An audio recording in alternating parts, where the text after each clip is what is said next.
Hi, I'm Evan Swebrock, one of the trainers here at the ICC Cougarplex. Today we're going to be going over several kettlebell exercises that you can utilize in full body workouts. Kettlebell is a very versatile tool, so we're going to teach you several different exercises that you can employ into your everyday workouts or even use as a routine onto itself. Using the kettlebell can provide a lot of great benefits because it is obviously an odd object, and because of the dispersion of its weight, it makes your body have to react in a lot of really unique ways that dumbbells, barbells, or body weight just can't accomplish. So let's go into a few exercises. First, we're going to go over the goblet squat. It's been called a squat for the masses because it puts everyone into a really great squatting position for their particular body type. So in order to initiate the goblet squat, you're going to pick up your kettlebell, grab it underneath the horns like this, almost like you're holding a large cup or goblet, and then keep it connected to your upper chest and right under your chin the entire time. You're going to widen your stance out so that you're in a comfortable squatting position, and from here, you're going to sink your hips as if you're trying to put them right between your ankles. So we don't want to push our knees forward. We're going to open our knees open to let our hips have room to sit right between our feet. And then standing. You'll also notice that in order to stand properly, I'm not going to be forward on the balls of my feet. I'm going to be rocked back a little more into my heels, but being able to contact the ground with my entire foot. That way, this isn't going to be too hard on your knees, and you're not going to lose your balance. So again, from the side, holding it by the horns, keeping it nice and close, not letting it stray away from me, sitting, and standing. We can also do the prying goblet squat, which is where you get to the bottom of your squat, tuck your elbows in between your knees, and gently push out. So you can notice, if I'm not putting pressure, my knees are in a little bit more, but then if I'm prying them outward, I get a really great stretch in the hips, and I get an even better squatting position here. So this is really great for a warm-up, and then you're able to move on with the rest of your leg workout. That's the goblet squat.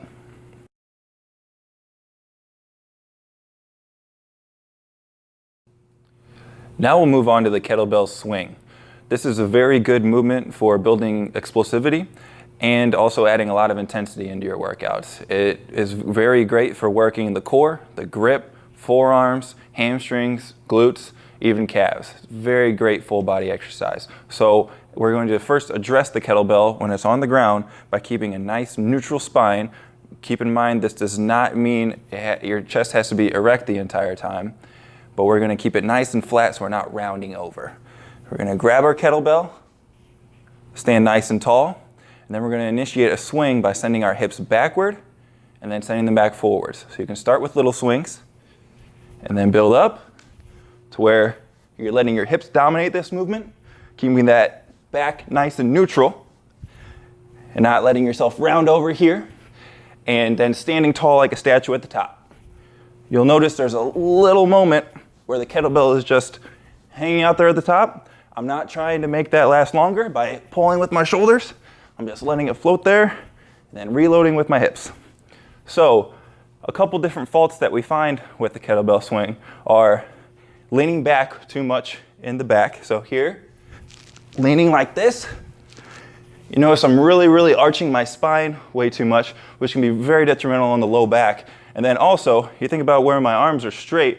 If I'm leaning back in here, if I was to be standing up like I should be, the kettlebell would really only be here, so I'm not even going high enough.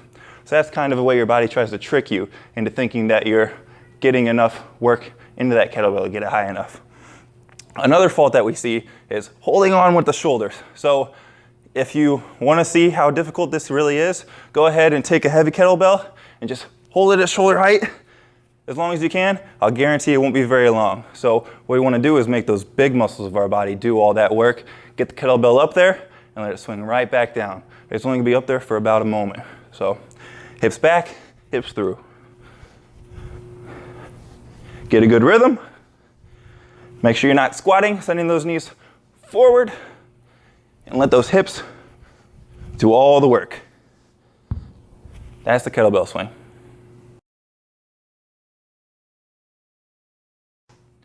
A fun little variant of our two-hand kettlebell swing is a one-arm kettlebell swing. And this, we're going to have the same principles, making sure that we use our hips, not trying to dominate with our arm, but instead of two hands, obviously, we just use one. So, same thing, kettlebell goes back with our hips and shoves back through.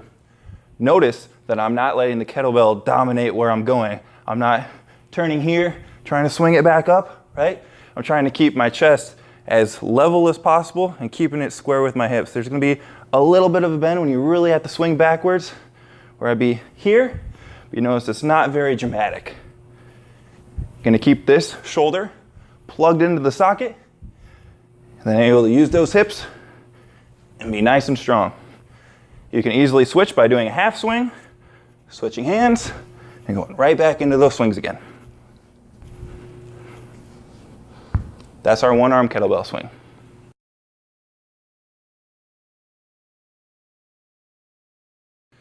Next is going to be our kettlebell clean. This is going to lead us into having the kettlebell in a good shoulder rack position, where we can then press, squat, walk, do any sort of thing from there.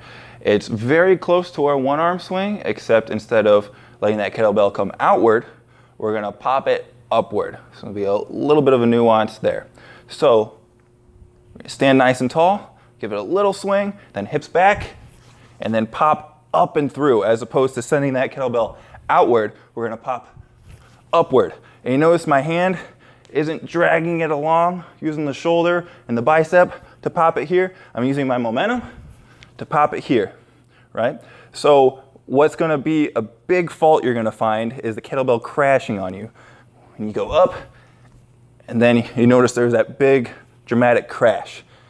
Your wrist and your forearm get pretty banged up from that, so you want to just control that with your grip. So here, give it enough, punch right through. You notice that's a lot gentler on me. So once I'm in this position, then I'm going to be ready to press.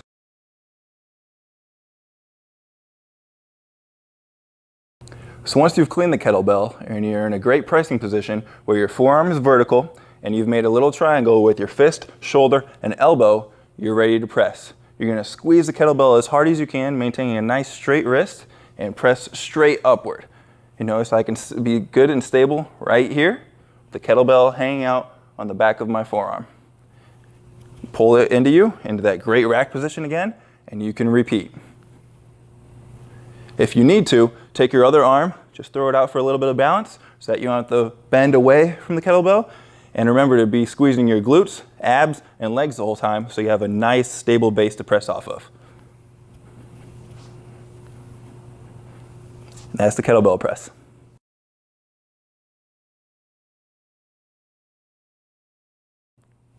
Next, we're going to progress our squatting to a one-arm squat variation, where you're going to notice it's going to be much more taxing on your core. So we're going to get a little bit of asymmetrical work out of our squatting, which is going to help maintain balance from left to right on your body as long as you're doing it on both sides. It's very, very good for the obliques, your side core muscles, and also for balance and making sure that your left leg is just as strong as your right leg. So we're going to perform our clean again. Nice and strong into our rack position, widen our feet to your personal squatting position, and then staying nice and tall, we're going to sit those hips in between ankles again, maintaining good balance. I don't want to rock to one side or the other. I'm going to be straight up and down. So big bracing in my belly, bringing a lot of breath to my core so I'm nice and tight. Here and up. Again, notice that wherever my toes are pointed, my knees are going that direction as opposed to going straight forward, right? Hips down, hips through. And you can switch arms and tax both sides equally. That's the one-arm squat.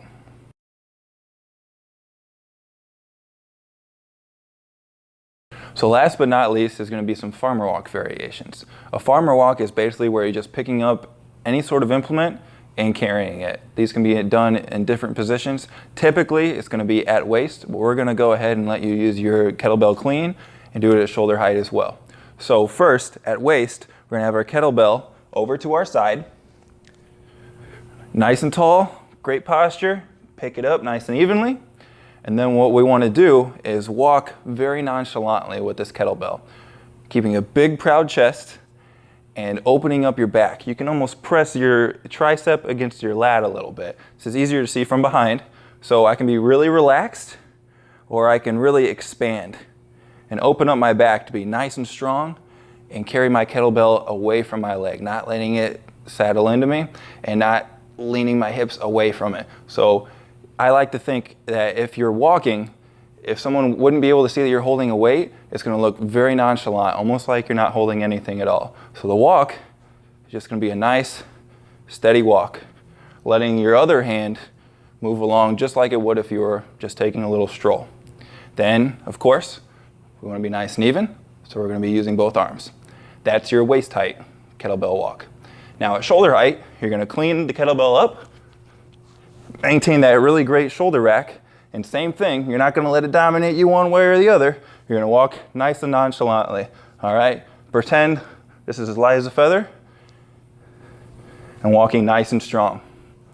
It might seem weird to make it seem easy, but by looking nonchalant, walking nice and steady, it's actually going to make your core activate even better and keep you in great posture, which is exactly what we're going for. A lot of grip, even a little bit of leg if you're going quite a ways, and really hammering your core. Those are our farmer walks. So your first time trying the kettlebell farmer walk, go ahead and walk with it at waist height, keeping that really, really great posture all the way around the track, switching hands whenever you feel like you need it. Remember, it's all about that quality, then build up the quantity from there. You can add a lap every couple of weeks as long as you are maintaining that really great posture, opening up your back, big proud chest, and walking nice and steady.